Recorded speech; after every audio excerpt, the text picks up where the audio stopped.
Welcome to my channel online career platform. I am engineer Krishna Mohan Bharti. आज हम आप सभी दोस्तों के लिए सीटेट का जो है ईवीएस का सेकंड मैराथन लेकर के आए हुए हैं। इससे पहले हम सीटेट का ईवीएस का मैराथन जो है वो पहला डाल चुके हैं, जिसमें हम सारे के सारे जानवर और सारे के सारे पक्षी के बारे में बता चुके हैं। ठीक है ना। आज उससे आगे जितना भी आपका मैराथन है वो हम आपके लिए है लेकर के आ रहे हैं। ठीक है ना। तो आप अगर इस वीडियो को डायरेक्ट देख रहे हैं, इससे पहले वो वीडियो भी देखा हुआ है और उसका जो है हम जो है अब कमेंट सेक्शन में मतलब अपने जो है आइकॉन में पिन कर देंगे, आप वहां से भी जाकर के उस वीडियो को देख सकते हैं। ठीक ना। तो चलिए आज का सबसे पहला लेक्चर क्या है वो है सर जी भारत के प्रमुख वन्यजीव अभयारण्य। क्या है? भारत के प्रमुख वन्यजीव अभयारण्य और एक क्या है, एक है राष्ट्रीय उद्यान। सबसे पहले आपको यह समझना है कि सर वन्यजीव अभयारण्य और राष्ट्रीय उद्यान में अंतर क्या होता है। देखिए वन्यजीव अभयारण्य जो होता है ना, इसका जो बाउंड्री होता है, क्या बोलेंगे, इसका जो बाउंड्री होता है, ये बाउंड्री क्या होता है बाबू, ये फिक्स्ड नहीं होता। क्या बोलेंगे, ये फिक्स्ड नहीं होता। कोई दिक्कत है? आप क्या बोलेंगे सर, इसका बाउंड्री फिक्स्ड नहीं होता। लेकिन जो आपका राष्ट्रीय उद्यान होता है बाबू, याद रखना, इसका बाउंड्री आप लोगों को क्या होता है, ये फिक्स्ड होता है। क्या होता है? फिक्स्ड होता है। क्या होता है? फिक्स्ड होता है। अगर मान लीजिए हम बोले आपको कि यहां से लेकर के यहां तक अगर ये बाउंड्री फिक्स कर दिए हैं तो इसी के अंदर क्या होगा, आपका राष्ट्रीय उद्यान होगा। लेकिन सर जी जो आपका वन्यजीव अभयारण्य होता है, उस वन्यजीव अभयारण्य का बाउंड्री कोई फिक्स होता ही नहीं है। इससे आगे पीछे, इससे बाहर ओवर भी क्या हो सकता है, ये जा सकता है। इसी को हम लोग क्या बोलते हैं, वन्यजीव अभयारण्य। तो आपको छोटी बातें क्या समझ आ गया कि वन्यजीव अभयारण्य जो होता है इसका बाउंड्री फिक्स नहीं होता है, सीमा फिक्स नहीं होता है। लेकिन जो आपका राष्ट्रीय उद्यान होता है बाबू, उसका बाउंड्री क्या होता है, फिक्स होता है। कोई दिक्कत है? आप बोलेंगे सर नहीं। इसके बाद में अगला बात हम आपको क्या बता रहे हैं, जो भी आपका वन्यजीव अभयारण्य होता है, ये टोटल अगर हम भारत में आपको वन्यजीव अभयारण्य की बात करें, क्या बात करें, अगर बात करें कि टोटल भारत में कितने वन्यजीव अभयारण्य है, तो आपको याद रखना कितना है, यह है 514। पहला पॉइंट आपको यह जानना चाहिए। और सर जी सबसे ज्यादा वन्यजीव अभयारण्य कहां पर है, अगर आपसे ये भी बात करें कि सबसे ज्यादा वन्यजीव अभयारण्य कहां पर है, तो यह है भैया कहां पर, यह है अंडमान निकोबार में। कहां पर है? यह है अंडमान निकोबार में। यह आपका कौन सा है, अंडमान निकोबार जो यूनियन टेरिटरी है, यहां पर है। अगर फिर आपसे सवाल करें कि सर अंडमान निकोबार में टोटल कितने जो है आपके वन्यजीव अभयारण्य है, तो हम क्या बोलेंगे भैया, तो याद रखना आपको कितने हैं, तो आप बोलेंगे सर जी यहां पर है 94। कितना है? 94। देखिए यहां से आपको कितने क्वेश्चंस क्लियर हो गए कि सर वन्यजीव अभयारण्य जो है ये टोटल भारत में कितने हैं, तो 514। और सबसे ज्यादा कहां पर है, तो अंडमान निकोबार में है। अंडमान निकोबार क्या है, तो एक केंद्र शासित प्रदेश है।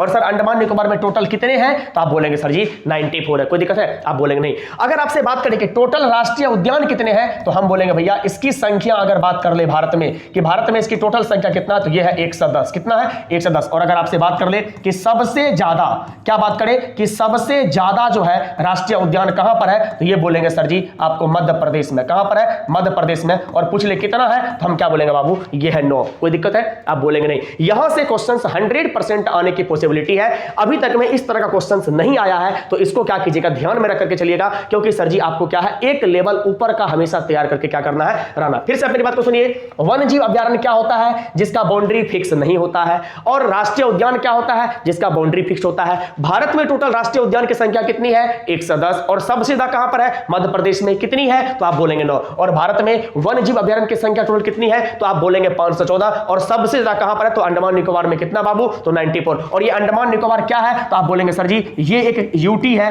केंद्र शासित प्रदेश। अगर आपसे बात करें कि भारत में टोटल कितने यूटी है, तो आप बोलेंगे सर 8 यूनियन टेरिटरी है। कितने? 8 केंद्र शासित प्रदेश है। आप इसका स्क्रीनशॉट ले लीजिए, आपको यहां से कोई भी प्रकार का दिक्कत नहीं होना चाहिए। चलिए अब सर जी हम इसी में क्या समझते हैं, तो हम सबसे पहला समझते हैं कि सर जिम कॉर्बेट राष्ट्रीय उद्यान कहां पर है। यहां से क्या होता है, आपके एग्जाम में क्वेश्चंस बनता है कि ये जिम कॉर्बेट राष्ट्रीय उद्यान कहां पर है, तो सबसे पहला क्वेश्चन याद रखना कि सर ये कहां पर है, ये उत्तराखंड में है। और याद रखना भैया ये भारत का सबसे पुराना राष्ट्रीय उद्यान में से एक है। अगर पूछ ले कि भारत का सबसे पुराना राष्ट्रीय उद्यान कौन सा है, जिम कॉर्बेट। कहां पर है, उत्तराखंड में। और याद रखिएगा भैया यहां पर सबसे ज्यादा मात्रा में क्या है, बाघों की आबादी है। अगर पूछे कि बाघों की आबादी सबसे कहां पर है, हम क्या बोलेंगे, जिम कॉर्बेट राष्ट्रीय उद्यान। कहां पर बोलेंगे भैया, जिम कॉर्बेट राष्ट्रीय उद्यान। कोई दिक्कत है? अब भैया अगर हम उत्तराखंड के बारे में एक दो बात और बोले, तो आपको याद रखना भैया कि राजाजी राष्ट्रीय उद्यान कहां पर है, तो ये भी उत्तराखंड में। ये भी बात को आप लोग लिख लीजिए, क्या, राजाजी राष्ट्रीय उद्यान। क्या बोलेंगे, राजाजी राष्ट्रीय उद्यान। क्या बोलेंगे,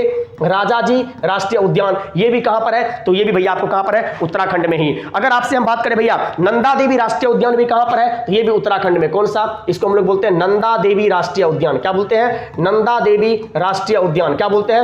नंदा देवी राष्ट्रीय उद्यान भी कहां पर है? तो भैया आपको याद रखना ये भी कहां पर है? ये भी उत्तराखंड में। कोई दिक्कत है? आप बोलेंगे नहीं सर जी। अगर हम एक आपसे और बात करें कि भैया बताइए गंगोत्री नेशनल पार्क कहां पर है? क्या बोलेंगे? गंगोत्री नेशनल पार्क कहां पर है? क्या बोलेंगे? अगर हम आपसे बात कर ले कि गंगोत्री नेशनल पार्क कहां पर है, तो याद रखना बाबू गंगोत्री नेशनल पार्क भी कहां पर है? ये भी उत्तराखंड में है।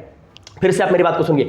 जिम कॉर्बेट राष्ट्रीय उद्यान कहां पर है? उत्तराखंड में। राजाजी राष्ट्रीय उद्यान कहां पर है? उत्तराखंड में। नंदा देवी राष्ट्रीय उद्यान कहां पर है? उत्तराखंड में। और गंगोत्री नेशनल पार्क भी कहां पर है मेरे बाबू? ये भी आपको कहां पर है? उत्तराखंड में। और भैया याद रखिएगा कि भारत का सबसे पुराना राष्ट्रीय उद्यान कौन सा है? तो जिम कॉर्बेट राष्ट्रीय उद्यान है। और ये जो है बाघों की आबादी के लिए क्या होता है मेरे भाई? ये जाना जाता है। कोई दिक्कत है? आप बोलेंगे सर नहीं। चलिए अगला हम किसके बारे में बात करते हैं? अगला हम बात करते हैं गिर राष्ट्रीय उद्यान के बारे में। मेरे भाई सुनना, गिर राष्ट्रीय उद्यान, देखिए गौ से गिर और गौ से गुजरात। क्या होगा? गौ से गिर और गौ से गुजरात। मतलब गिर राष्ट्रीय उद्यान कहां पर बाबू? तो ये भी गुजरात में। कहां पर है? ये गुजरात में है। और गिर राष्ट्रीय उद्यान की स्थापना कब हुई थी? तो ये 1913 में हुआ था। कब हुआ था? ये 1913 में हुआ था। और ये एशियाई सिंह के लिए क्या होता भैया? सबसे ज्यादा मात्रा में क्या होता? जाना जाता। अगर आपसे बात करें कि एशियाई सिंह के लिए, किसके लिए? भारत में एशियाई सिंह के लिए कौन राष्ट्रीय उद्यान जाना जाता है? तो हम क्या बोलेंगे? गिर राष्ट्रीय उद्यान, जो कहां पर है? ये गुजरात में है। और भैया सिंह के साथ साथ में क्या बोलेंगे सर जी? ये बाघ संरक्षित क्षेत्र भी है। देखिए भारत में बाघ के लिए जिम कॉर्बेट राष्ट्रीय उद्यान में जाना जाता है, और बाघ संरक्षित क्षेत्र के लिए, और सर जी एशियाई बब्बर शेर के लिए। किसके लिए? एशियाई बब्बर शेर के लिए विश्व में प्रसिद्ध सर जी कौन सा है? ये गिर राष्ट्रीय उद्यान भी है। उतना ज्यादा डिटेल में आपको नहीं पूछना है, आपको सिंपली इतना जानना कि गिर राष्ट्रीय उद्यान कहां पर है? गुजरात में है। और गिर राष्ट्रीय उद्यान की स्थापना कब हुई थी? 1913 में हुई थी। बाकी आप इन सब बातों को थोड़ा बहुत याद रख सकते हैं, क्योंकि यहां से क्वेश्चन बन जाता है। अगर आपसे बात करें कि पूरे के पूरे विश्व में सबसे ज्यादा एशियाई बब्बर शेर के लिए और बाघ संरक्षित क्षेत्र के लिए कौन जाना जाता है, तो हम क्या बोलेंगे बाबू? वो गिर राष्ट्रीय उद्यान है। जो कहां पर है बाबू? तो आप बोलेंगे सर कि वो गुजरात में है। कहां पर है? वो गुजरात में। अगला सर किसके बारे में बात करते हैं? तो अगला हम बात करते हैं आपको दुधवा राष्ट्रीय उद्यान के बारे में। देखिए अब इसको हम याद करवाने का कुछ ट्रिक बतलाएंगे। आप इसको फनी वे में लीजिएगा, कोई भी कास्टिज्म पर मत लीजिएगा, कोई भी अपने जो है स्टेट राज्य पर मत लीजिएगा। देखिए अगर हम दूध की बात करते हैं, दुधवा से क्या बनता है? तो आप बोलेंगे सर दुधवा से बनता है दूध। अब देखिए सबसे ज्यादा मात्रा में दूध किसके यहां मिलता है? तो आप बोलेंगे सर यादव जी के यहां। कहां पर मिलता है? यादव जी के यहां। पूरा एकदम सम्मान बोल रहे हैं आप लोगों को। और यादव जी सबसे ज्यादा कहां पर है? तो आप बोलेंगे सर जी यादव जी का तो सर जी बिहार में भी है, लेकिन सर बिहार से ज्यादा भी यादव जी कहां पर है? तो वो उत्तर प्रदेश में। तो भैया देखिए दुधवा से क्या बन गया? दूध। दूध सबसे ज्यादा कहां पर मिलेगा? यादव जी के यहां। और सबसे ज्यादा यादव जी कहां पर है? उत्तर प्रदेश में। इसका मतलब दुधवा राष्ट्रीय उद्यान कहां पर होगा बाबू? उत्तर प्रदेश में होगा। याद रहेगा, आप कभी नहीं भूलेंगे कि दुधवा राष्ट्रीय उद्यान से बना दूध, दूध से मतलब बना यादव जी, यादव जी से बना सर यूपी, और यूपी से मतलब क्या हो गया कि दुधवा राष्ट्रीय उद्यान कहां पर भैया? मेरा उत्तर प्रदेश में। कोई दिक्कत है? आप बोलेंगे नहीं। देखिए ये उत्तर प्रदेश का सबसे बड़ा एवं समृद्ध जैव विविधता वाला क्षेत्र है। अगर आपसे कभी बात करें कि उत्तर प्रदेश का सबसे बड़ा और समृद्ध जैव विविधता वाला देश कौन सा है? बायोडाइवर्सिटी वाला भैया आपका क्षेत्र कौन सा है? हम क्या बोलेंगे सर? वो है मेरा दुधवा राष्ट्रीय उद्यान, जो कहां पर है? उत्तर प्रदेश में। और भैया याद रखिएगा ये बाघ के लिए और बारहसिंघा के लिए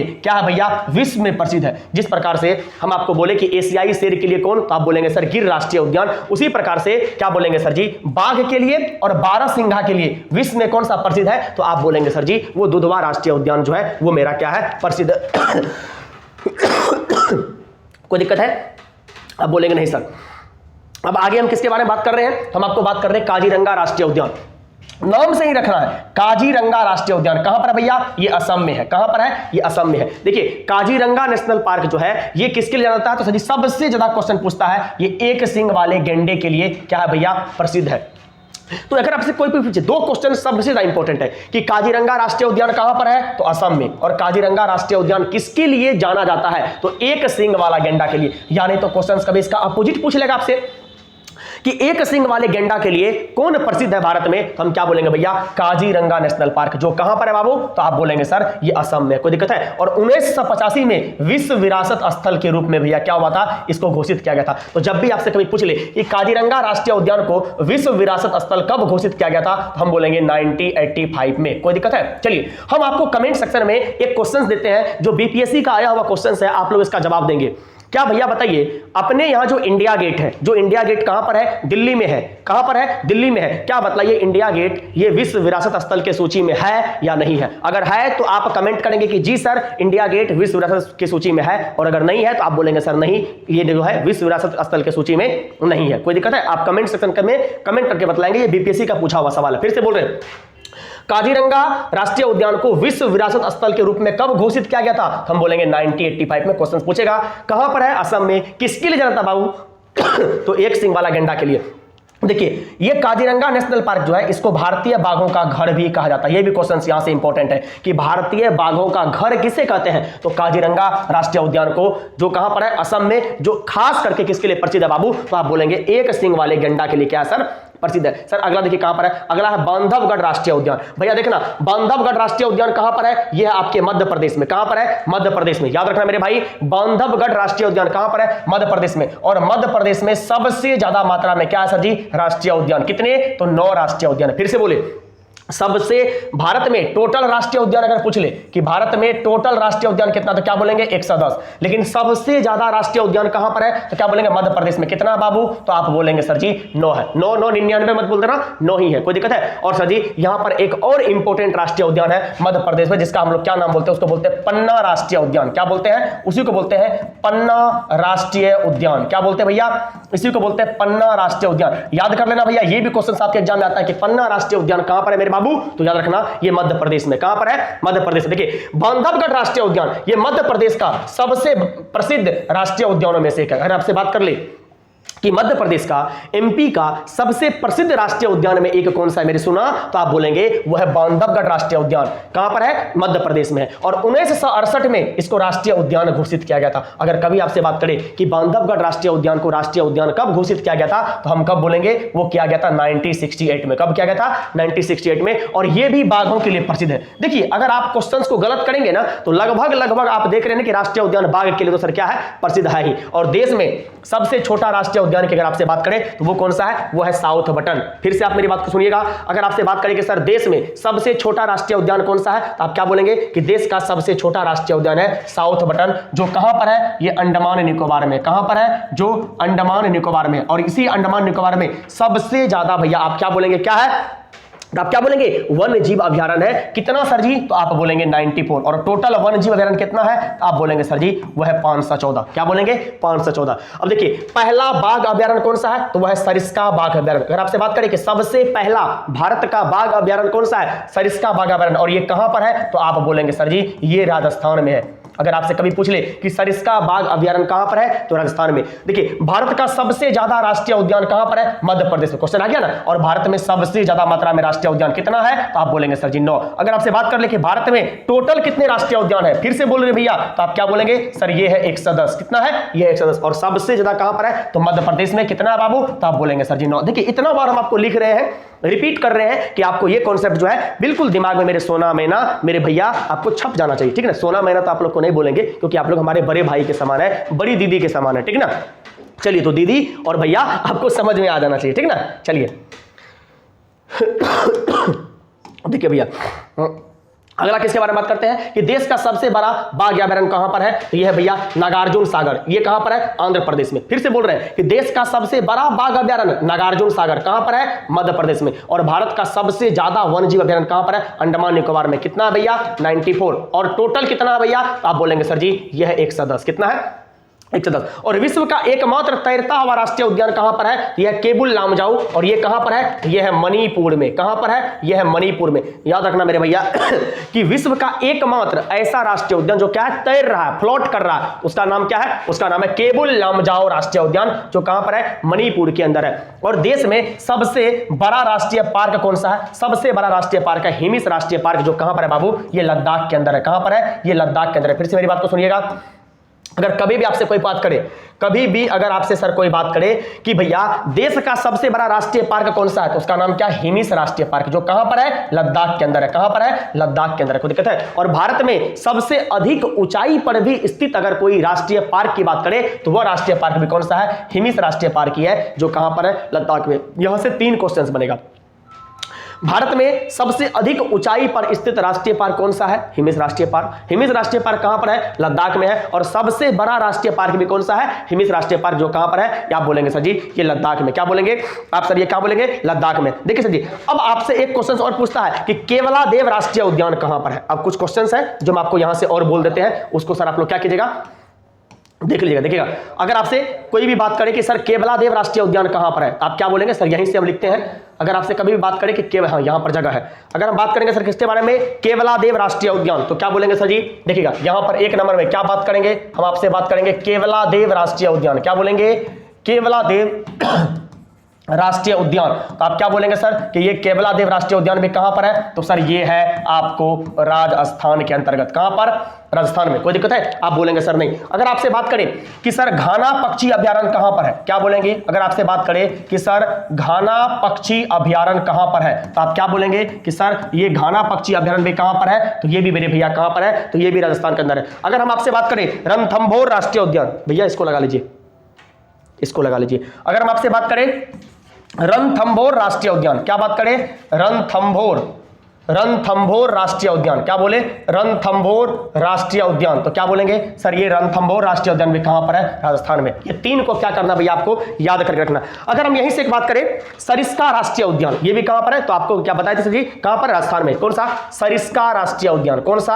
आप बोलेंगे सर कि सरिस्का राष्ट्रीय उद्यान। क्या बोलेंगे? सरिस्का राष्ट्रीय उद्यान भी कहां पर है? तो राजस्थान के अंतर्गत है। देखिए फिर से मेरी बात को सुनिएगा ध्यान से, हम क्या क्या बात आपको बतला रहे हैं। पूछेगा कि केवलादेव राष्ट्रीय उद्यान राजस्थान, घाना पक्षी अभयारण्य आप बोलेंगे राजस्थान, रणथंभौर राष्ट्रीय उद्यान राजस्थान, और सरिस्का राष्ट्रीय उद्यान तो आप क्या बोलेंगे भैया? ये भी आपको कहां पर है? तो राजस्थान में। कहां पर है? राजस्थान में है।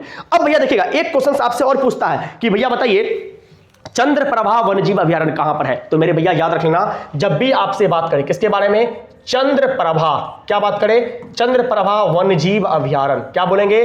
चंद्रप्रभा वन्यजीव अभयारण्य कहां पर है? तो आप बोलना भैया कि चंद्रप्रभा वन्यजीव अभयारण्य कहां पर है? उत्तर प्रदेश में। उत्तर प्रदेश में दो याद रखना, एक दुधवा राष्ट्रीय उद्यान और एक चंद्रप्रभा वन्यजीव अभयारण्य। कहां पर है भैया? तो आप बोलेंगे ये भी कहां पर है भैया? ये आपको उत्तर प्रदेश के अंतर्गत है। कोई दिक्कत है? एक बार स्क्रीनशॉट ले लीजिए आप स्क्रीनशॉट ले लीजिए। चलिए अब यहां से ये राष्ट्रीय उद्यान वाला टॉपिक क्या हो गया? खत्म। अब हम किसके बारे में बात करते हैं? तो अब हम बात करते हैं निपेंथिस पौधा के बारे में। किसके बारे में? निपेंथिस पौधा के बारे में बात करते हैं। देखिए सबसे पहला क्वेश्चन तो ये पूछता है कि ये निपेंथिस का पौधा जो होता है ये भारत में कहां पर पाया जाता है? तो आप क्या बोलेंगे? ये भारत में सर जी, मतलब ये पूरे के पूरे दुनिया में कहां पाया जाता है? तो हम बोलेंगे सर जी ये इंडोनेशिया में पाया जाता है। और कहां पर? ऑस्ट्रेलिया में। और भारत में सर जी कहां पर? तो मेघालय में पाया जाता है। मतलब भारत के अंदर मेघालय वाले क्षेत्र में निपेंथिस मिलता है, इंडोनेशिया और ऑस्ट्रेलिया में क्वेश्चन खूब पूछता है। और याद रखिएगा इसके बारे में क्या बोलते हैं कि इसका दूसरा नाम क्या है? इसी को बोलते हैं घटपर्णी का पौधा। क्या बोलते हैं? घटपर्णी का पौधा। और ये जो पौधा होता है ये क्या होता है? एक सर घड़े के शेप में होता है और इसके ऊपर क्या होता है? एक पत्ती नुमा ढक्कन लगा होता है। और इस पौधे के अंदर से क्या होता है? कुछ स्मेल निकलते रहता है, जिस स्मेल को अट्रैक्ट होकर के जो छोटा मोटा कीड़े मकोड़े होता है इसके तरफ जाता है। और जैसे ही कीड़ा मकोड़ा इसके अंदर जाता है, इसका जो ढक्कन होता है वो क्या होता है? लग जाता है। इसीलिए सर जी कहा जाता है कि घटपर्णी पौधा जो होता है ये छोटे मोटे कीड़े मकोड़े को क्या करता है? खाने का भी काम करता है। कोई दिक्कत है? इसीलिए इसको हम लोग क्या बोलते हैं? घटपर्णी, या इसी को क्या बोलते हैं? निपेंथिस पौधा बोलते हैं। तो पहला क्वेश्चन कि निपेंथिस पौधा क्या होता है, कहां पर पाया जाता है? तो इंडोनेशिया में, ऑस्ट्रेलिया में और भारत के मेघालय वाले क्षेत्र में। इसी को दूसरा क्या नाम से जानते हैं? तो घटपर्णी पौधा के नाम से जानते हैं। और भैया ये क्या करता है? छोटे मोटे कीड़े मकोड़े, क्या बोलेंगे? कीड़े मकोड़े और छोटे छोटे जीवों को क्या करता है? अपना शिकार बनाता है। देखिए है ना कि लंबे घड़े के जैसा होता है, जिसके ऊपर पत्ती का ढक्कन लगा होता है और इसमें से खुशबू निकलता है। पूछेगा कि वह कौन सा पौधा है जिसके अंदर से खुशबू निकलता है? तो वही है भैया घटपर्णी का पौधा, या उसी को हम लोग बोलते हैं निपेंथिस का पौधा। देखिए है ना कि जिससे क्या होता है? खुशबू निकलते रहता है और इसी के वजह से जो छोटे मोटे कीड़े मकोड़े होते हैं उसके अंदर फंस जाते हैं और ये इसको क्या करता है? खाने का काम करता है। तो निपेंथिस पौधा से इतना पॉइंट जो है आपको याद होना चाहिए। कम से कम ये 3 पॉइंट तो बिल्कुल छपना चाहिए कि निपेंथिस पौधा को हम दूसरा घटपर्णी के नाम से जानते हैं। ये भारत के मेघालय वाले क्षेत्र में, ऑस्ट्रेलिया और इंडोनेशिया वाले क्षेत्र में पाया जाता है। कोई दिक्कत है? नहीं। इसका घड़ा के आकार का शेप होता है, इससे खुशबू निकलते रहता है और छोटे मोटे कीड़े मकोड़े को अपना शिकार करके ये खाने का काम करता है। कोई दिक्कत है? आप बोलेंगे सर नहीं। अगला देखिए भैया किसके बारे में बात करते हैं? तो अगला हम आपसे बात करते हैं बरगद वृक्ष के बारे में। किसके बारे में? बरगद वृक्ष के बारे में। देखिए आप देखते होंगे कि जो बरगद वृक्ष होता है उस बरगद वृक्ष के शाखा से क्या होता है? जड़ें निकल जाता है, एक लटकन निकलता है, जो लटकन क्या करता है? बरगद वृक्ष के लिए जड़ का काम करता है। और वो भी जो है जमीन के अंदर गड़ करके क्या करता है भैया? वो पेड़ को, वृक्ष को, बरगद के वृक्ष को स्ट्रेंथ प्रोवाइड करने का, मजबूती प्रदान करने का काम करता है, जिससे हम लोग बचपन में क्या करते थे, लटक करके झुल्ला झुला करते थे। वही है बरगद वृक्ष का लटकन। तो वही क्वेश्चन कहता है कि बरगद का पेड़ लटकन उसकी जड़ें होती है। तो बरगद के वृक्ष में जो उसका लटकन होता है, वो लटकन क्या होता है भैया, वो उसका रूट होता है, वो उसका जड़ होता है। कहता है ये टहनियों से निकलती है। ये कहां से निकलती है, तो टहनी से निकलती है और बढ़ते बढ़ते जमीन के अंदर चले जाती है, और यही जड़ें मजबूत खंभों की तरह पैरों को क्या करती है, सहारा देती है। कोई दिक्कत है? आप बोलेंगे दो क्वेश्चन मेन है कि बरगद का जो लटकन होता है वो भैया उसकी क्या होती है, जड़ें होती है, और ये लटकन कहां से निकलती है, तो उनके टहनियों से निकलती है, और यही बाद में जाकर के क्या करती है, इसको स्ट्रेंथ प्रोवाइड करने का, मतलब मजबूती प्रदान करने का काम करती है। कोई दिक्कत है? अब बोलेंगे नहीं सर। अगला क्या है? अगला है आपको रेगिस्तानी ओक के बारे में। यहां से तो भर भर के क्वेश्चन बनता ही बनता है, इसको ध्यान रखिएगा। देखिए रेगिस्तानी ओक कहां पर पाया जाता है, तो ये पाया जाता है ऑस्ट्रेलिया में। ऑस्ट्रेलिया में सर जी आपको निपेंथिस का पौधा भी मिलता है, निपेंथिस का पौधा इंडोनेशिया में भी और भारत में मेघालय में भी, लेकिन रेगिस्तानी ओक सिर्फ और सिर्फ ऑस्ट्रेलिया में पाया जाता है सर जी। और इसका ऊंचाई जो होता है वो 11 से 12 फीट होता है। याद रख लीजिए भैया कितना, 11 से 12 फीट होता है। और इसमें पत्ती बहुत कम होता है। पूछेगा कि रेगिस्तानी ओक में पत्ती बहुत ज्यादा होता है, वो गलत हो जाएगा। इसमें पत्ती क्या होता है, इसमें पत्ती बहुत कम होता है। क्या होता है? बहुत कम होता है। और कहते हैं कि इनका जड़ें जमीन के अंदर तब तक जाता है जब तक कि इसको पानी नहीं मिल जाए, और जब कभी भी इस इलाके में पानी का कमी होता है तो इस इलाके का लोग क्या करता है, एक पतला पाइप लेता है और पतला पाइप लेकर के इस रेगिस्तानी ओक का जो वृक्ष होता है उसके तना में छेद कर देता है, तना में छेद करके उसमें पाइप डाल देता है और पानी को क्या कर लेता है बाबू, बाहर निकाल लेता है। इसका मतलब जमीन से ऊपर ये बहुत कम ऊंचाई पर आता है, लेकिन जमीन के अंदर ये लगभग 250 से 300 फीट तक अंदर जाता है, जब तक कि इस रेगिस्तानी ओक को क्या नहीं मिल जाए मेरे सोना, पानी नहीं मिल जाए। तो वही बात हम आपको बोले हैं कि इसकी जड़ें जमीन के अंदर लगभग 250 से, कितना बोलेंगे बाबू, आप बोलेंगे 250 से 300 फीट तक क्या होती है, अंदर जाती है, जब तक कि इसको पानी नहीं मिल जाए। क्या हो जाए, पानी नहीं मिल जाए। और यह पानी पैर में, तने में जमा होता है। और ये जो पानी होता है, ये पानी क्या होता है, पैर के तने में जमा हो जाता है। क्या होता है, पैर के तने में जमा हो जाता है। क्या बोलेंगे, पैर के तने में जमा हो जाता है। और जब कभी भी इस इलाके में पानी नहीं होता है तो पानी की कमी पड़ जाती है, तो वहां के लोग इसके तने के अंदर पतला पाइप डाल करके पानी इससे निकाल लेते हैं। पूरा का पूरा कहानी क्या कर दी, मैं आपको बता दी। मेन पॉइंट यहां से क्या है मेरे सोना, तो आपको याद रखना है। अब बोलेंगे कि रेगिस्तानी ओक कहां पर पाया जाता है, तो आप बोलेंगे सर जी ये ऑस्ट्रेलिया में पाया जाता है। इसकी पत्ती क्या होती है, ज्यादा या कम, तो सर जी पत्ती इसमें बहुत कम होती है।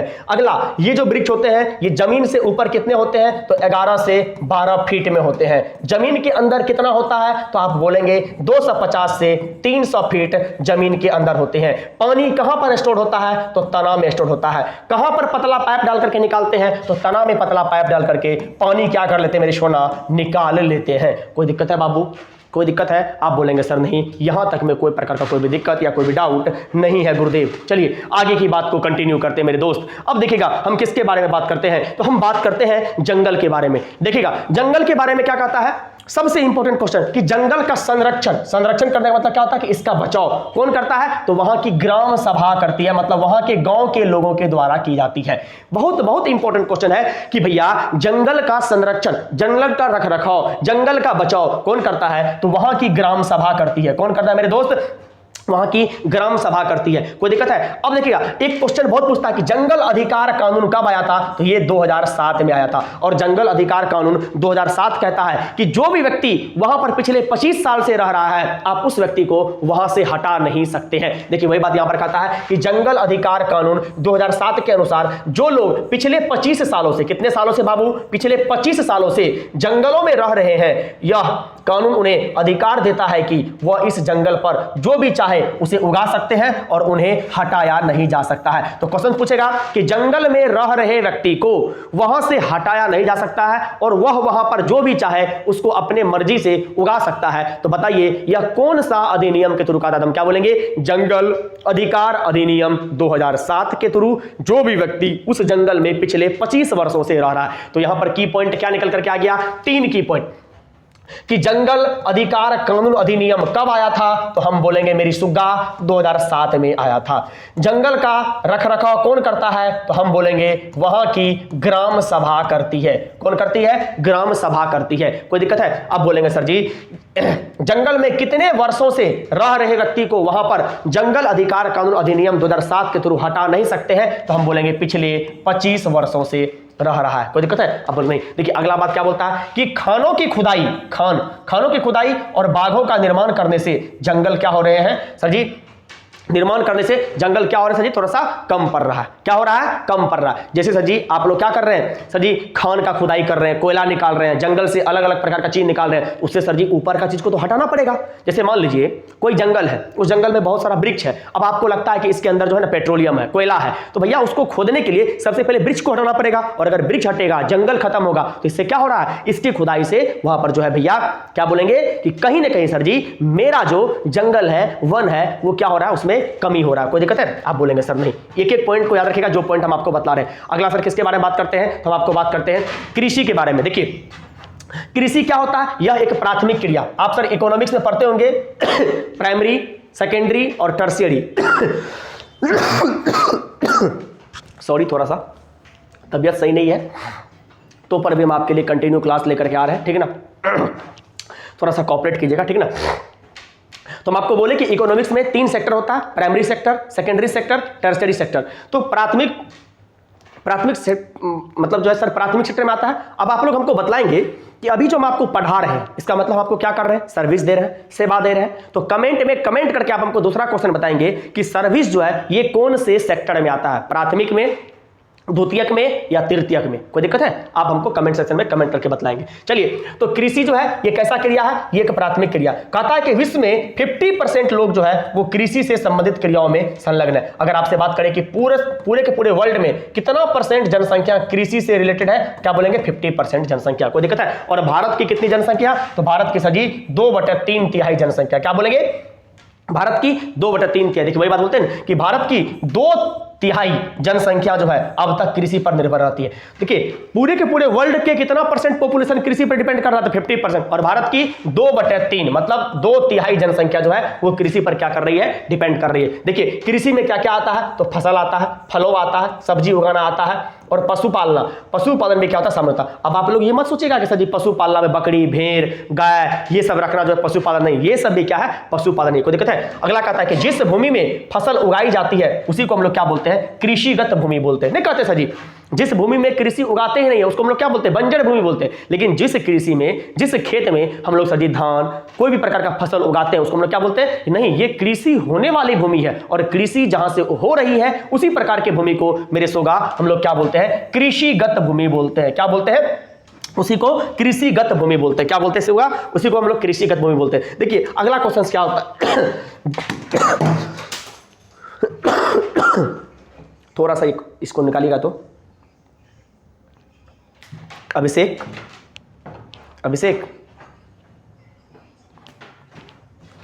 यहां से मार्कर निकालिएगा तो गिर गया हाथ से।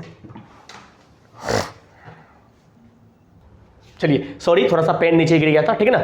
चलिए अब हम आपको बताते हैं कि एक ही प्रकार के फसल उगाने से कई केमिकल के क्या होते हैं, यूज करने से क्या होता है, मेरा जमीन क्या होता है, बंजर होता है। देखिए कोई भी जमीन बंजर कब होता है, जब वो जमीन से अन्न नहीं निकलता। अब भैया जमीन से अन्न क्यों नहीं निकलता, आप जमीन में कई प्रकार का केमिकल बार बार यूज कर रहे हैं, तो भैया अनेक प्रकार के और ज्यादा केमिकल के यूज करने से एक ना एक दिन आपका वो जमीन क्या होगा, बंजर होगा ही होगा। तो जब भी आपसे बात करें कि जमीन बंजर क्यों होती है, तो केमिकल या फर्टिलाइजर्स के यूज करने से। इसीलिए तो सर हम लोग बोलते हैं ना कि जमीन को बचाने के लिए आप लोग क्या कीजिए, मैन्योर का यूज कीजिए, वर्मी कंपोस्ट का यूज कीजिए। और वर्मी कंपोस्ट किससे बनता है, तो केचुआ से बनता है। और किसान का मित्र किसे कहते हैं, केचुआ और सांप को बोलते हैं। कोई दिक्कत है? अब बोलेंगे सर नहीं, इसीलिए बोलते हैं कि एक ही प्रकार के फसल उगाने से और कई प्रकार के केमिकल का इस्तेमाल करने से क्या होता है, मेरा जमीन बंजर होता है। तो पूछेगा कि हमारा जमीन बंजर कैसे होता है, एक ही प्रकार के फसल को बार बार उगाने से और भैया ज्यादा मात्रा में केमिकल के यूज करने से। चलिए अगला बात क्या बोलते हैं, अगला बात सर बात करते हैं एग्रीकल्चर। देखिए एग्रीकल्चर क्या कहता है, वो एग्रीकल्चर कहता है कृषि, मृदा की जुताई, फसलों को उगाना और पशुपालन का विज्ञान क्या कहलाता है, एग्रीकल्चर कहलाता है। बोलेगा कि पशुपालन का विज्ञान क्या कहलाता है, एग्रीकल्चर। कृषि का विज्ञान क्या कहलाता है, एग्रीकल्चर। और इसे हम लोग क्या बोलते हैं, इसी को हम लोग बोलते हैं खेती। क्या बोलते हैं, इसी को हम लोग क्या बोलते हैं भैया, इसी को खेती बोलते हैं। देखिए अब अगला क्वेश्चन क्या पूछेगा, अगला क्वेश्चन पूछेगा भैया कि रेशम का उत्पादन क्या कहलाता है। हम आपको पहले ही बोले थे कि रेशम का उत्पादन क्या कहलाता है, ये कहलाता है सेरीकल्चर। क्या कहलाता है, सेरीकल्चर। क्या कहलाता है, सेरीकल्चर। याद रखना भैया कि रेशम उत्पादन क्या कहलाता है, सेरीकल्चर। उसी प्रकार से अगर हम आपसे बात करें भैया कि विटीकल्चर क्या कहलाता है, तो अंगूर की खेती का उत्पादन करना। अंगूर की खेती को करना ही क्या कहलाता है? वो कहलाता है भैया विटिकल्चर। एक क्वेश्चन यहां से आएगा ही आएगा। मत्स्य पालन, मछली पालन क्या कहलाता है? ये कहलाता है पिसीकल्चर। क्या कहलाता है? पिसीकल्चर। और भैया उद्यान कृषि या वाणिज्य कृषि या बागवानी कृषि का अध्ययन करना क्या कहलाता है? ये कहलाता है हॉर्टिकल्चर। एक क्वेश्चन यहां से टपक ही जाता है, इसलिए इसको याद रखिएगा। कृषि क्या कहलाता है? एग्रीकल्चर। रेशम का उत्पादन क्या कहलाता है? सेरिकल्चर। अंगूर की खेती क्या कहलाता है? विटिकल्चर। मत्स्य पालन क्या कहलाता है? पिसीकल्चर। मत्स्य पालन का मतलब होता है मछली का पालन करना। और उद्यान कृषि क्या कहलाता है बाबू? तो ये कहलाता है हॉर्टिकल्चर। क्या कहलाता है? उद्यान कृषि, हॉर्टिकल्चर। और अंगूर का खेती क्या कहलाता है? ये कहलाता है विटिकल्चर। क्या कहलाता है? विटिकल्चर। चलिए आगे सर हम किसके बारे में बात करते हैं? अब हम बात करते हैं बीज के बारे में। किसके बारे में? बीज के बारे में। इसी को हम लोग इंग्लिश में क्या बोलते हैं? तो इंग्लिश में बोलते हैं सीड्स। क्या बोलते हैं? सीड्स। देखिए बीज क्या होता है? कहता कि प्राचीन समय में, मतलब हम लोग जब दादी नानी के समय में थे, आज से लगभग कम से कम 20 साल 15 साल 10 साल पहले, कहता कि प्राचीन समय में सूखी लौकी, जो आप लोग का पंपकिन होता था ना, पंपकिन जिसको हम लोग लौकी बोलते हैं, सूखी लौकी में रख करके उसके ऊपर क्या करते थे? मिट्टी का लेप लगाते थे। और उस मिट्टी के लेप पर क्या करते थे भैया? नीम का पत्ता घस देते, ताकि क्या हो जाए भैया? उसके अंदर जो बीज रखा हुआ है वो बीज में किसी भी प्रकार का कीड़ा नहीं लगे। और जब बीज में किसी भी प्रकार का कीड़ा नहीं लगेगा तो वो बीज क्या होगा बाबू? डैमेज होने से बच जाएगा। वही बोलता है कि प्राचीन समय में सूखी लौकी में रख करके मिट्टी का लेप कर देते थे और उस पर नीम की पत्तियां उन्हें कीड़ों से बचाती थी। कोई दिक्कत है? और भैया बीज के रूप में हम लोग किसका किसका बीज देखते हैं? तो कहता कि काली मिर्च का बीज होता है, सौंफ का मिर्च होता है, गेहूं का बीज होता है, नाशपाती का बीज होता है, भिंडी का बीज होता है, करेला का बीज होता है, खीरा का बीज होता है, टमाटर का बीज होता है, चीकू आदि का क्या होता है? बीज होता है। पूछेगा इनमें से किनके बीज होते हैं? तो हम क्या बोलेंगे मेरे सुनना? हम बोलेंगे काली मिर्च का बीज होता है, सौंफ का बीज होता है, गेहूं का बीज होता है, नाशपाती का बीज होता है, भिंडी का बीज होता है, चीकू का बीज होता है, टमाटर का बीज होता है, खीरा का बीज होता है और करेला का बीज होता है। कोई दिक्कत है? नहीं। जबकि कहता कि सोयाबीन की फलियां, किसके बारे में बात करते हैं? सोयाबीन के बारे में बात करते हैं। किसके बारे में बात करते हैं? सोयाबीन, जो सबसे ज्यादा मात्रा में किसके लिए जाना जाता है बाबू? तो हम बोलेंगे सर जी ये प्रोटीन के लिए जाना जाता है। सबसे ज्यादा मात्रा में कहां पर प्रोटीन मिलता है? सोयाबीन में। और अगर आपसे हम बात करें कि भारत में सोयाबीन उत्पादन में सबसे ज्यादा अग्रगणी, सबसे ज्यादा आगे कौन सा राज्य है? हम क्या बोलेंगे सर जी? वो है मध्य प्रदेश। कहां है? वो है मध्य प्रदेश, एमपी। कोई दिक्कत है? नहीं। वही कहता है कि सोयाबीन की फलियां पक करके फट जाती है और उनमें से बीज बाहर निकल जाते हैं। पूछेगा कि किनकी फलियां जो होती है वो फट करके उसके अंदर से बीज निकलती है? हम बोलेंगे सोयाबीन। सोयाबीन में सबसे ज्यादा मात्रा में क्या होता है? प्रोटीन। और सोयाबीन का भारत में सबसे ज्यादा उत्पादन कहां पर होता है? तो मध्य प्रदेश में। कहां पर होता है बाबू? आप बोलेंगे मध्य प्रदेश में। और अगर वर्ल्ड की बात करें तो वर्ल्ड में कहां पर होता है? वो होता है अमेरिका में। कहां पर? अमेरिका, यूएसए में। सोयाबीन का सबसे ज्यादा मात्रा में उत्पादन वर्ल्ड में कहां पर होता है? तो अमेरिका में होता है। कोई दिक्कत है? आप बोलेंगे सर नहीं। चलिए आगे हम किसके बारे में बात करते हैं? कहता कि पौधे स्वयं भी अपने बीजों को दूर फेंक देते हैं। बिल्कुल सही बात है भैया। पौधे स्वयं भी अपने बीजों को दूर फेंक देते हैं और कपड़ों में चिपककर तथा पानी के जरिए भी ये एक जगह से दूसरे जगह पर आ जाते हैं। चलो जरा सोचो कि कहीं पर जो है, मान लेते हैं कि ये मेरा एक नदी है, ये मेरा क्या एक नदी है, और इसी नदी के ऊपर में सर जी बगल में क्या सर जी एक वृक्ष लगा हुआ है, ठीक है ना। और ये वृक्ष अगर फटेगा तो सर जी इससे क्या होगा? कहीं ना कहीं बीज निकलेगा। और अगर बीज निकला और ये बीज इसी पानी पर गिरेगा और अगर ये पानी में धारा है, ये पानी में करंट है, तो भैया क्या होगा? ये बीज एक जगह से बह करके दूसरे जगह आएगा कि नहीं आएगा? तो वही बात कहता है कि बीज एक जगह से दूसरी जगह कैसे आता है? या तो सर जी उसको कोई कौवा, मैना, पशु पक्षी लेकर जाता है, या नहीं तो सर जी वो जो है पानी के द्वारा जाता है। मतलब किसी भी तरह से, यानी तो सर जी आप कहीं पर बैठे, आपके कपड़ा में चिपक करके, मतलब वही कहता है कि बीज एक जगह से दूसरे जगह जाने का क्या होता है? बहुत सारा साधन होता है, ठीक ना। या तो सर जी कोई पक्षी क्या कर लिया? उस बीज को खाया, उस बीज को खाने के बाद में जिस जगह पर बैठा वो वहां पर जो अपना जो सर जी बाहर निकालता है, तो उसके थ्रू में क्या होता है? वो बीज जो है वहां से एक जगह से दूसरे जगह जाता है। कोई दिक्कत है? आप बोलेंगे सर नहीं। देखिए अगला क्या बोलता है कि कपड़ों में बंधा हुआ बीज पानी में भिगोए गए बीज की तुलना में जल्दी से अंकुरित हो जाता है, क्योंकि कपड़े में बीज सांस लेने में सक्षम होते हैं। अब एक एग्जांपल देखे होंगे आप, जो है अभी भी जब चना फुलाते होंगे, मूंग फुलाते होंगे, तो मूंग या चना को फुलाने के बाद में सुबह में क्या करते हैं? एक को आप एक्सपेरिमेंट कीजिएगा घर में, एक चना को ऐसे कटोरे में छोड़ दीजिएगा, पहले फुला लीजिएगा, फुला करके पानी निकाल दीजिएगा, उसको ऐसे छोड़ दीजिएगा, और एक वही चना को क्या कीजिएगा? सुबह में फुला करके उसको सूती कपड़ा में बांध करके उसको कहीं रख दीजिएगा। जैसे ही शाम होगा ना, तो सूती कपड़ा वाला जो आपका चना होगा या मूंग होगा उसमें ज्यादा अंकुरन होगा। किसके तुलना में? कटोरे में रखे हुए, खुले में रखे हुए बीज की तुलना में। क्यों सर जी? क्योंकि जैसे ही आप बीज को सूती कपड़ा में लपेट करके रखते हैं तो उसमें क्या होता है, सांस लेने में वह बीज ज्यादा मात्रा में सक्षम होता है, उसको ऑक्सीजन ज्यादा मात्रा मिलता है, इसीलिए सर जी वह जो बीज होता है वो क्या होता है, ज्यादा मात्रा में अंकुरित होता है। कोई दिक्कत है? आप बोलेंगे सर नहीं। चलिए अगला बात क्या बोलता है, देखिए कहता है कि यदि बीज को कपड़े में बांध दिया जाए, कहता है यदि बीज को कपड़े में बांध दिया जाए और उनमें से आधे अंकुरित हो जाए और आधे अंकुरित नहीं हो। भैया देखिए आप क्या कर दिए, बीज को फुलाए, कपड़ा में भी बांध दिए, लेकिन आधा बीज में तो सही सलामत जो है अंकुरन आ गया, लेकिन कुछ बीज में अंकुरन आया ही नहीं है। तो आप समझ जाइए कि आपका जो वह चना है या मूंग है वही खराब है, वो बीज खराब है। वही कहता है कि इसका मतलब समझ जाओ कि वो बीज क्या क्षतिग्रस्त है। मतलब क्षतिग्रस्त का मतलब क्या हो गया कि वो बीज क्या है, वो खराब है बाबू, क्या है, खराब है। अगला बीज से क्या है, टूट चुके हैं। वो जो आपका बीज है वो बीच में क्या हो गया है, टूट गया है। क्या हो गया बाबू? आप बोलेंगे सर वो टूट गया। अगला क्या बोलेंगे, बीज में कीड़े लग गए। तो समझ लो कि बीज जब खराब होगा तो बीज में क्या लग गया होगा, कीड़ा लग गया होगा। क्या लग गया होगा, कीड़ा लग गया। कोई दिक्कत है? सिंपल सी बात है, जब आधा अधूरा निकलेगा तो हम क्या समझेंगे कि वो बीज ही मेरा क्या है, खराब है। कोई दिक्कत है?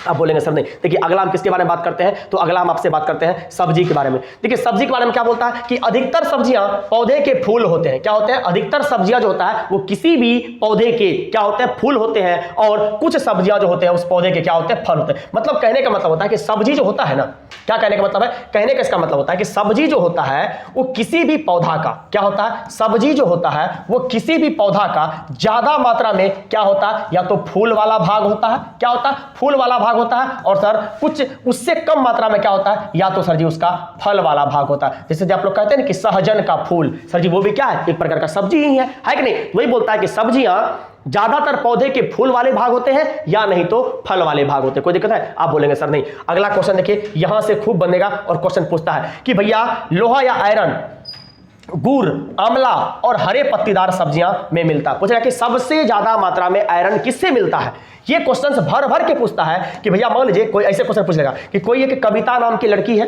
और कविता को जो है आयरन की कमी है, तो भैया बताइए एक डॉक्टर के द्वारा कविता को कौन सा सब्जी खाने के लिए कहा जाएगा। तो भैया कविता को गुड़ खाने के लिए कहा जाएगा, कविता को आंवला खाने के लिए कहा जाएगा, और कविता को हरे पत्तीदार सब्जियां खाने के लिए कहा जाएगा। क्यों? क्योंकि हरे पत्तीदार सब्जी में, इसके बाद में आंवला में और गुड़ में प्रचुर मात्रा में क्या मिलता है भैया, आयरन मिलता है। क्या मिलता है भैया, क्या बोलेंगे, आयरन मिलता है। क्या मिलता है, आयरन मिलता है। कोई दिक्कत है? आप बोलेंगे सर नहीं। अगला क्वेश्चन क्या है कि विदेश से आने वाली सब्जी, कौन सी सब्जी जो है कहां से आती है, कौन से देश से आती है। कोई दिक्कत है? आप बोलेंगे सर नहीं। देखिए कहता है कि हरी मिर्च और टमाटर और आलू। देखिए जनरली जो चीज गोल गोल होता है ना वो कहां से आता है, वो साउथ अमेरिका से आता है। कहां से आता है, साउथ अमेरिका से आता है। देखिए ना कि टमाटर, मिर्च थोड़ा सा लंबू है, लेकिन टमाटर गोल गोल, आलू गोल गोल, कहां से आएगा, साउथ अमेरिका से, गोल गोल साउथ अमेरिका। अगला गोभी और मटर कहां पर चलता है, ठंडी महीना में। ये कहां से आता है, यूरोप से आता है। गोभी और मटर कब खाते हैं, ठंडी के महीना में। कहां से, यूरोप से। अगला कहता है कि कॉफी, बीन्स और भिंडी कहां से आता है, अफ्रीका से, काला महाद्वीप से। कोई दिक्कत है नहीं। और सोयाबीन सर जी कहां से, तो ये बोलेंगे सर चीन से आता है। कहां से आता है, चीन से आता है। कोई दिक्कत है? आप बोलेंगे सर नहीं। याद रखिएगा मेरे भाई कि हरी मिर्च में मिर्च हो गया, हरी मिर्च, टमाटर, आलू साउथ अमेरिका से आता है, गोभी और मटर यूरोप से आता है, कॉफी, बीन्स और भिंडी अफ्रीका से आता है, और सोयाबीन और चीन ये कहां से आता है भैया, सोयाबीन कहां से आता है, ये चीन से आता है। कोई दिक्कत है? आप बोलेंगे नहीं। अगला क्वेश्चन पूछता है कि हम लोग पौधे के कौन कौन से भाग को खाते हैं। देखिए भैया यहां से क्वेश्चन बनता है, इसको ध्यान से देखिएगा। कहता है कि हम लोग जड़ किसका किसका खाते हैं, खूब क्वेश्चन पूछता है। तो हम लोग जो आपका मूली होता है, जो आपका गाजर होता है और आपका जो चुकंदर होता है, उसका हम लोग क्या करते हैं, जड़ को खाने का काम करते हैं। तो पूछेगा कि गाजर का क्या खाते हैं, जड़, मूली का जड़, चुकंदर का जड़ खाते हैं। कोई दिक्कत है? अगला आलू का, प्याज का और अदरक का क्या खाते हैं, आप बोलेंगे सर तना खाते हैं। कोई दिक्कत है? क्या खाते हैं, तना, स्टीम खाते हैं। और पत्ती, लीव्स किसका किसका खाते हैं, तो धनिया के पत्ता का, पत्ता गोभी का, अरबी पत्ता का और कढ़ी पत्ता का। कढ़ी पत्ता जो आप लोग कढ़ी में देते हैं वो सब का क्या खाते हैं, पत्ता। देखिए नाम से ही लगता है, धनिया का पत्ता, पत्ता गोभी, अरबी पालक, कढ़ी का पत्ता, इसका क्या खाएंगे, पत्ता लीव्स खाएंगे। अगला क्या सर जी, बीज। क्या है, बीज किसका खाते हैं, तो चना का बीज खाते हैं, बाजरा का बीज खाते हैं, सरसों का बीज खाते हैं, गेहूं और धान का क्या खाते हैं हम लोग, बीज खाते हैं। अगला क्या भैया, फूल किसका किसका खाते हैं, तो सहजन का फूल खाते हैं, केला खाते हैं और कचनार खाते हैं। भैया आप लोग बताइए कचनार की सब्जी कहां पर चलती है और सहजन के फूल के पकौड़े कहां पर खाए जाते हैं। आप लोग तीसरा क्वेश्चन का हमको जवाब देकर के बताइएगा कि सहजन के फूल कहां पर खाए जाते हैं और कचनार नहीं, सहजन के फूल के पकोड़े कहां पर खाए जाते हैं। और चौथा क्वेश्चन कि कचनार की फूल की सब्जी कहां पर चलती है। कोई दिक्कत है, कचनार की फूल की सब्जी कहां पर प्रसिद्ध है और सहजन के फूल के पकोड़े कहां पर खाए जाते हैं। ये दो क्वेश्चन का जवाब भी हमको कमेंट सेक्शन में आप लोग कमेंट करके दीजिएगा। अगला क्या है सर, फली के बारे में। फली किसका खाते हैं, तो आप बोलेंगे सर जी वो भी मटर का खाते हैं। मटर का हम लोग क्या खाते हैं, तो फली खाते हैं। क्या खाते हैं, फली खाते हैं। सर देखिए अगला किसके बारे में बात करते हैं, तो अगला हम आपको बात करते हैं घास के बारे में। देखिए घास के बारे में क्या बोलते हैं कि घास का पौधा जितना जमीन के ऊपर होता है कहीं उससे ज्यादा जमीन के अंदर फैला होता है और इनकी जड़ें बहुत मजबूत होती है और उनको हम लोग क्या करते हैं, खुरपी से, जो अपना लोग गांव घर में पसनी बोलते हैं, जिसको क्या बोलते हैं, पसनी, उसी पसनी से क्या करते हैं, खोद करके बाहर निकालते हैं। क्या करते हैं, खोद करके बाहर निकालते हैं। देखिए अगला क्वेश्चन क्या कहता है, अगला क्वेश्चन कहता है कि जड़ें पौधे को सहारा देती है। क्या बोले कि जड़ का काम क्या होता है, पौधे को मजबूती प्रदान करना, स्ट्रेंथ देना, वही बोलता है कि सहारा प्रदान करती है तथा खनिजों को अवशोषित करने का काम करती है तथा ये क्या करती है, जितने भी आपको मिट्टी में क्या होते हैं, मिनरल्स होते हैं, उस मिनरल्स को अवशोषित करने का, एब्जॉर्ब करने का काम किसका होता है, ये जड़ का होता है भैया। ये किसका होता है, ये रूट्स का होता है। किसका होता है, रूट्स का होता है। कोई दिक्कत है। अगला कहता है कि भारत के उत्तर पूर्वी क्षेत्रों में स्थानीय खेती का क्या है, रिवाज है। भैया ये क्वेश्चन खूब पूछता है कि स्थानीय खेती का रिवाज सबसे ज्यादा कहां पर है। क्या बोलेंगे, स्थानीय खेती का रिवाज, तो हम क्या बोलेंगे भैया, ये उत्तर पूर्व में है। कहां पर है ये उत्तर पूर्व में है। उत्तर पूर्व में सबसे ज्यादा मात्रा में क्या है, स्थानीय खेती का रिवाज है। यह भी क्वेश्चन पूछता है कि एक टीन जमीन किसे कहते हैं। देखिए जिस मैदान में हम एक टीन बीज को बोते हैं उसी को हम लोग एक टीन जमीन कहते हैं। जब भी देखिए क्या बोलते हैं, क्वेश्चन क्या कहता है कि जिस मैदान में हम एक टीन बीज बोते हैं उसी को हम लोग एक टीन जमीन बोलते हैं। देखिए जैसे आप कहते हैं कि 1 बीघा का जमीन है, अगर आपके 1 बीघा के जमीन में 1 टीन बीज लग गया तो वह 1 बीघा का जमीन आपके लिए क्या कहलाएगा, 1 टीन जमीन कहलाएगा। समझे। सपोज कर लेते कि ये जो आपका पूरा का पूरा बोर्ड है, ये बोर्ड 1 बीघा का बोर्ड है, ठीक, और इस 1 बीघा के बोर्ड में आपको 1 टीन बीज लग गया तो भैया इस इतना बड़ा बोर्ड को हम लोग क्या बोलेंगे, इसी को बोलेंगे 1 टीन जमीन। क्या बोलेंगे बाबू, इसी को बोलते हैं 1 टीन जमीन। ये क्वेश्चन खूब पूछता है मेरे सुग्गा मैना बाबू, याद रखना कि 1 टीन जमीन किसे कहते हैं, तो जिस मैदान में 1 टीन बीज बोया जाता है उसी को हम लोग क्या बोलते हैं, 1 टीन जमीन कहते हैं। अगला कहता भैया कि कुरुक जो है ये कहां की एक आदिवासी जनजाति है, तो ये झारखंड की एक आदिवासी जनजाति है और कुरुक भाषा में हम लोग जंगल को क्या कहते हैं, तो तोरांग कहते हैं। फिर से आप मेरी बात को सुनिएगा, यहां से क्वेश्चन आपको 100% बनेगा, मतलब बनेगा। क्या पूछेगा, सबसे पहला क्वेश्चन पूछेगा कि भैया बताइए ये जो आपका कुरुक है, क्या है, ये जो आपका कुरुक है ये कहां का आदिवासी जनजाति है, तो हम बोलेंगे भैया ये आदिवासी जनजाति है। कहां का, ये आदिवासी जनजाति है झारखंड का। कोई दिक्कत है नहीं सर जी। अगला पूछेगा कि कुरुक भाषा में किसको, तो जंगल को हम लोग क्या कहते हैं, तो हम बोलेंगे सर जी कि कुरुक भाषा में हम लोग जंगल को क्या बोलते हैं, तो इसी को हम लोग बोलते हैं तोरांग। क्या बोलते हैं, इसी को हम लोग क्या बोलते हैं बाबू, इसी को तोरांग बोलते हैं। क्या बोलते हैं, तोरांग बोलते हैं। समझे। फिर से आप मेरी बात को सुनिए, कुरुक कहां की एक आदिवासी जनजाति है। पूछेगा कि ये कैसी जनजाति है, हम क्या बोलेंगे सर, ये आदिवासी जनजाति है। कैसी, आदिवासी जनजाति। कहां की आदिवासी जनजाति है, हम बोलेंगे झारखंड की। अगला, कुरुक भाषा में जंगल को क्या कहते हैं, हम बोलेंगे सर कहते हैं तोरांग। यहां से 3 क्वेश्चन जो है आपके एग्जाम में बिल्कुल बनता है, टपकता है, जिसको क्या करना मेरी सोना बाबू मैना याद रखना। अगला क्या है, देखिए कुछ पौधे बिना बोए खेतों में अपने आप उग जाते हैं जिसे हम लोग क्या बोलते हैं, खरपतवार बोलते हैं। आप लोग देखते हैं ना गाँव घर में नहीं बोलता पप्पा लोग कि अखनी जे ना कमैया चल रहा है, कमैया खेत कमबावे छिए, तो पूछते पप्पा किया कमबै छ, अरे खेत में ढेरी खरपतवार फालतू निकल गए अपने आप, अगर ओकरा नहीं हटेबे ना तो की हेते भैया, वो जो है सारे के सारे आपका जो खाद दिए हैं, वर्मी कंपोस्ट दिए हुए, सबको क्या कर लेगा, एब्जॉर्ब कर लेगा। जो मिलना चाहिए किसको, मकई को और सब चीज को, वो इसी को मिल जाएगा। इसीलिए सर क्या करते हैं, ये जो बिना बोए उगता है उसको खरपतवार बोलते हैं और इसे हम लोग निकालना जरूरी होता है, नहीं तो ये सारा खाद और पानी को क्या कर लेगा, अवशोषित कर लेगा, जिससे मेरा फसल क्या हो जाएगा, कमजोर हो जाएगा। कोई दिक्कत है, आप बोलेंगे सर नहीं। देखिए अगला एक पौधा होता है जिसको हम लोग क्या बोलते हैं, जिसको बोलते हैं क्रोटॉन का पौधा। क्या बोलते हैं, इसको बोलते हैं क्रोटॉन का पौधा। ये क्रोटॉन का पौधा क्या होता है, ये जमीन की दशा को बतलाता है, जमीन की स्थिति को बतलाता है कि जमीन आपका बंजर है या जमीन आपका अच्छा है। आप जिस भी जमीन में क्रोटॉन के पौधा को बोते हैं, अगर क्रोटॉन का पौधा बिल्कुल हरा भरा है तो आप समझ जाइए वो जमीन बिल्कुल आपके लिए हरियाली है, वो जमीन आपके लिए बिल्कुल उपजाऊ है। लेकिन जिस जमीन में आप क्रोटॉन के पौधा को बोते हैं, जमीन ये क्रोटॉन का पौधा का पत्ता मुरझाया हुआ है, इसके पौधा में जान नहीं लग रहा है, तो आप समझ लीजिए कि इस जमीन में बिल्कुल कोई जान ही नहीं है, ये जमीन जो है क्या है, बिल्कुल आपका बंजर है। इसीलिए हम कहते हैं कि क्रोटॉन का पौधा जो होता है ये क्या होता है भैया, ये एक जमीन को सही बतलाने वाला इंडिकेटर होता है। होता है। देखिए है ना कि जमीन के बारे में उसकी दशा को बता देता है, यानी सिग्नल देता है। इनकी जड़ें जमीन में ज्यादा गहरी नहीं जाती। क्वेश्चन याद रखिएगा, पूछेगा कि क्रोटन का पौधा का जड़ जमीन के अंदर ज्यादा जाता है, तो नहीं जाता है। जब मिट्टी सूखने लगती है तो इसके पौधे की पत्तियां सूखने लगती है और झड़ने लगती है, और जिससे मिट्टी का पता चल जाता है कि यह मिट्टी सूख रही है। तो यह एक प्रकार का क्या है, सिग्नल देने का भी क्या करता है, काम करता है। कोई दिक्कत है? और अगर हरा भरा रहेगा तो आप क्या बोलेंगे सर जी, ये बिल्कुल हरी भरी है। कोई दिक्कत है? आप बोलेंगे सर नहीं। चलिए आज के क्लास में हम इसको यहीं तक रखेंगे, क्योंकि बिल्कुल थोड़ा सा मेरा तबीयत सही नहीं लग रहा है, ठीक ना। लेकिन तो पर भी आपके लिए जो है इस लेक्चर को लेकर के आए हुए हैं, ठीक ना। अगला एक स्लाइड हम आपके लिए और लाएंगे मैराथन, जिस मैराथन में हम कंप्लीट एवीएस को खत्म कर देंगे, और फिर इसके बाद में एक वीडियो लाएंगे जहां पर हम आपको 50 से 60 क्वेश्चन करवा देंगे। तो आपका कंप्लीट जो ईवीएस का आने वाला क्वेश्चन होगा थ्योरी पोर्शन से, वो क्या हो जाएगा मेरे दोस्त, मेरे भाई, मेरे मित्र, वो खत्म हो जाएगा, ठीक ना। अगर आपको इसका पीडीएफ चाहिए तो आप कृष्णा सर ऑफिशियल टेलीग्राम पर जैसे ही सर्च करेंगे तो ऑनलाइन कैरियर प्लेटफॉर्म के नाम से मेरा बैच खुल जाएगा, और जैसे ही मेरा बैच खुलेगा, मतलब मेरा टेलीग्राम चैनल खुलेगा, वहां पर जाकर के आपको इसका हम क्या कर देंगे, पीडीएफ जो है डाल देंगे। कोई दिक्कत है? आप बोलेंगे सर नहीं। अगर आपको मेरा पढ़ाई से थोड़ा भी फायदा होता है तो प्लीज आप हमारे चैनल को लाइक, शेयर और सब्सक्राइब कीजिए, और आप अपने दोस्तों को बताइए। एक इंपॉर्टेंट सूचना है, अगर कोई भी बच्चा जनरल कंपटीशन एग्जाम में एसएससी का, रेलवे का, बिहार एसआई का, बिहार पुलिस का अगर आप तैयारी करना चाहते हैं, अगर आप एनटीपीसी का तैयारी करना चाहते हैं, तो हमारे ऑफलाइन बैचेज, जिसका पता है ऑनलाइन कैरियर प्लेटफॉर्म रंगभूमि मैदान पूर्णिया विजय फिजिक्स के बगल में, यहां पर 4 दिसंबर से बेहतरीन फैकल्टी के द्वारा, बेहतरीन टीम के द्वारा हम आपके लिए एक बैच का आगाज कर रहे हैं, जिस बैच का ऑनलाइन फी भी बहुत कम है, मात्र ऑफलाइन फी भी बहुत कम है, मात्र कितना, तो 2499 रुपया।